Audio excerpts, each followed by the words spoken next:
Hello বন্ধুরা, আমি সুস্মিতা। নতুন আরও একটা ব্লগ ভিডিওতে সবাইকে স্বাগত জানাই। নতুন আরও একটা দিন তোমাদের সাথে শুরু করলাম। কে কোথা থেকে ভিডিওটা দেখছো এবং কেমন আছো অবশ্যই কিন্তু কমেন্ট করে জানিও। তো আজকে আমি তোমাদের সাথে যে ব্লগটা শেয়ার করছি সেটা হচ্ছে 29শে এপ্রিল। মাঝে অনেক ব্লগও বানিয়েছি, কিন্তু এডিট করার মতন মন মানসিকতা বা গৌতমও যেটাই বলো না কেন সেটার জন্য একদম এডিট করাও হয়নি আর পোস্ট করাও হয়নি। তো যেহেতু বাড়ির আমরা খুব কাছাকাছি থাকি, ওই 5-5.5 ঘন্টার ডিস্টেন্স। তো সেই কারণের জন্য এবছর আমরা ভোট দিতে যাব। তাই সকাল সকাল ঘুম থেকে উঠে আগে 1 ফ্লাক্স চা করে নিয়েছি। আর এই যে চাউমিনটা বানাচ্ছি, এটা ট্রেনে খাবো বলে সেই কারণের জন্য আর কি এটাকে বানিয়ে নিচ্ছি। সচরাচর সকালবেলার দিকে আমরা বাড়ি গেলেও, যদিও আমরা বাড়ি যাইনি, তো কিছু সেরকমভাবে খাবার কোনো প্রিপারেশন আমাদের কাছে থাকে না বা আমরা করিও না। সকালবেলা ঘুম থেকে উঠলাম, দাঁত মাজলাম, একটু চা খেলাম, বেরিয়ে পড়লাম। এবার যা খাওয়া-দাওয়া হবে ট্রেনে, আর তারপর বাড়িতে গিয়ে আর কি। তো যাই হোক, আজকে ভাবলাম যে একটু চাউমিন আর একটুখানি চা করে নিই, ট্রেনে বসে বসে খাবো। তবে ফ্লাস্কটা যদি 500 ml এর হতে খুব ভালো হতো। এটা হচ্ছে আমাদের শীতকালে গরম জল করে রাখার ফ্লাস্ক আর কি, সকালবেলা একটু মুখ-ফুক ধোয়ার জন্য। তো সেই কারণের জন্য। তো আপাতত সেটাই এখন কাজে লাগাতে হয়েছে। আর এদিকে হচ্ছে তোমাদের চাউমিনটা মোটামুটি আমার রেডি। বাড়িতে টুকটাক কিছু সবজি ছিল, যেমন বিনস, গাজর, ক্যাপসিকাম, আর তার সাথে দিয়ে দিয়েছিলাম হচ্ছে ডিম, আর দিয়ে চাউমিনটাকে খুব ভালো করে এদিকে মিক্স করে নিচ্ছি। চাউমিন করার ভিডিও তোমাদেরকে বহুবার দেখেছি। তারই মাঝখানে আজকে যেটা হচ্ছে সেটা হচ্ছে বাড়ি যে যাব সেটারই একটা আনন্দ বলতে পারো, বা খুব খুশি। তবে আমরা যখন বেরোচ্ছি তখন না বাইরে বেশ ভালো বৃষ্টি পড়ছে। আমাদের এখানে, আমি তোমাদের সাথে তো ব্লগটা শেয়ার করছি 29শে এপ্রিল। আমাদের এখানে 24শে এপ্রিল থেকেই ওয়েদার কিন্তু খুব ঠান্ডা, ভীষণ ভালো। আর এখনও আজকের ডেটে দাঁড়িয়ে আজকে হচ্ছে তোমাদের খুব সম্ভবত 27শে মে আর কি। তো আজকের ডেটে দাঁড়িয়েও সেই একই কথা বলবো, ওয়েদার কিন্তু খুব ভালো। ওয়েস্ট বেঙ্গলের মতন এত গরম বা কোনো কিছুই আমাদের এখানে সেই রকম অর্থে নেই, কারণ রোজ রাত হলেই ঝড় বৃষ্টি, আর তার রেসটা থাকে সারাটা দিন আর কি।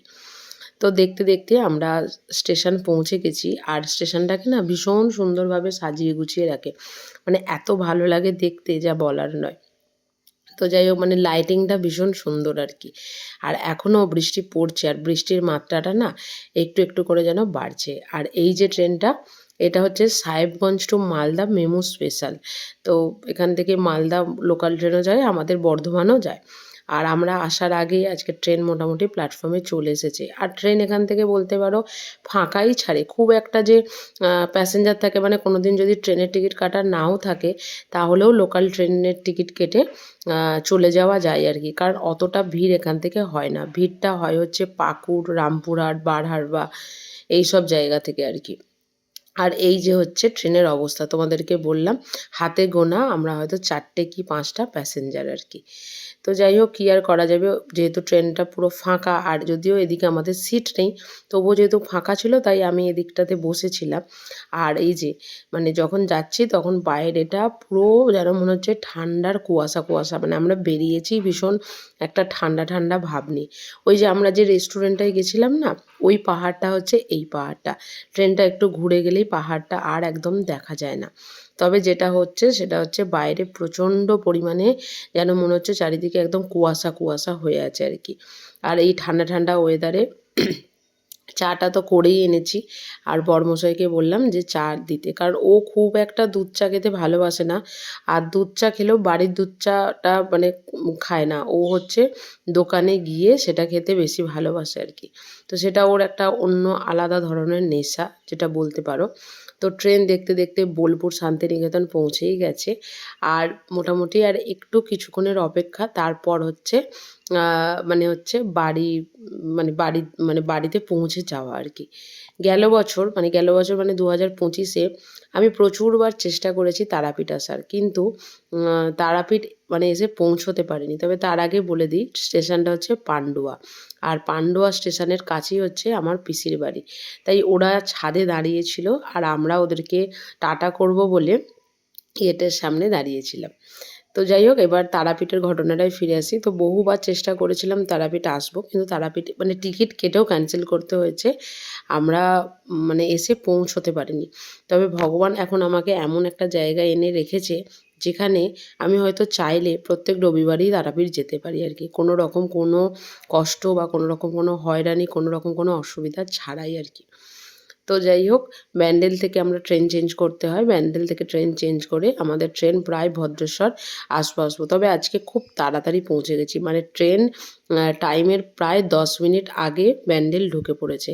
আর তাতে মানে ঢোকাতে আমাদের ব্যান্ডেল থেকে 10:45 একটা ব্যান্ডেল লোকাল ছাড়ে।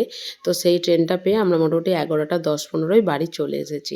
আর এই যে দেখতে, দেখতে যারা আমার রেগুলার ব্লগ দেখো বা যারা চেনো, তারা আমার বাড়ির গলিটাও চেনো আর কি। আর এই যে বেশ বলতে পারো ১ মাস পরেই আর কি বাড়ি এলাম। এতটা এতে মানে কাছাকাছি সময় আর কি। আর এই সেই আমার ঘর। চারিদিক সমস্ত কিছু মানে মানে ঢাকাঢুকি দেওয়া। আর এসে একটু ফ্রেশ হয়ে আমি বেরিয়েছিলাম হচ্ছে ভোট দিতে। রাস্তাঘাট হচ্ছে পুরো ফাঁকা। আর ভোটের মানে আমরা যখন বাড়ি এসেছি, তখন ভোটের ওখানে প্রচুর লোক থাকলেও এখন আর ভোটের এখানে পুরো ফাঁকা ছিল। তো বাড়িতে এসে আমরা এই যে ৩ জন এখানে খেতে বসেছি। আর মোটামুটি ওদিকে মাও আর কি বসে যাবে, মানে সবাইকে দিয়ে টিয়ে সমস্ত কিছু করে। আর চলো আজকের ব্লগটা এখানেই শেষ করছি। যদি কিছু ভালো লেগে থাকে একটা লাইক করো, শেয়ার করো, চ্যানেলটি সাবস্ক্রাইব করো। টাটা।